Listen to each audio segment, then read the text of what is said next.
د برداوامی گیران سیران و آهنگ نوروزه و لروجا دویه جشن نوروزه هولاتی قصد دیمن سروشتی دکن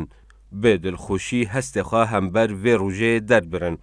دا خازا خوشی و بختوریه بو همی گله کردستان دخازن.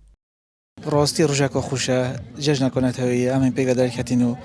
و دخوازت که این ملت می سرکفتی بدون انشالله همین پیگه سرکفتنو گله روزک خوشه. راستی گله خوشه چونکی سفر جشن کنه هایی جشن نوروزه دویدن و جشن دا امهاری کاری بکنو جنگ ها خوب پاکش را گرینو جشن کنه هایی دویدن و جشن دا همین کشف خوشی بن خود گله روزک خوشه و یا پیرزاو انشالله خدا نجاحت بدت همی بصرمانه امت محمد خدا خوش کرد خدا ید وگا وید خوشتن ید بری ام چونه بس ترسو لازه و صدام دایتو دا توپا هاویتو دا هم نداد کتین هر وسا سیرانی داخل جهمی هولاتیان دکن اوین قصد سروشتی دکن جهن گشت و گزاری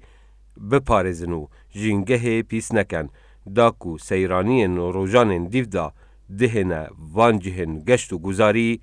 جپیساتی بزار نبن. بلون امریکایی الحمدلله خوش امی کسو کارینو امی ملتینو امی خور خورزاینا امی مام برازاینا خودت گل هم بیتو هیناجح بکرمن. ولی اینی که سفرتون خوش نبود. همه عیال ما و بیکند ما و کرند ما و ولاد خورد خدا مای پراختینا گوشکتینا همه چیز مایتینا بریانی ما اینا یا فرد چنگی اگر مروف جیغو پلتا وسط روزا دیو دا چه فایده جناب نه اوتینا جیم رو بی بس اگر مروف باقش کرد اجده فایده جیم دهت زانین کو سالانه و له هر سه روزن جشن آهنگ و سیران و کیف و خوشی لسرانسری هرما کردستان بگشتی له هر چوار پارچن کردستان دهنه گیران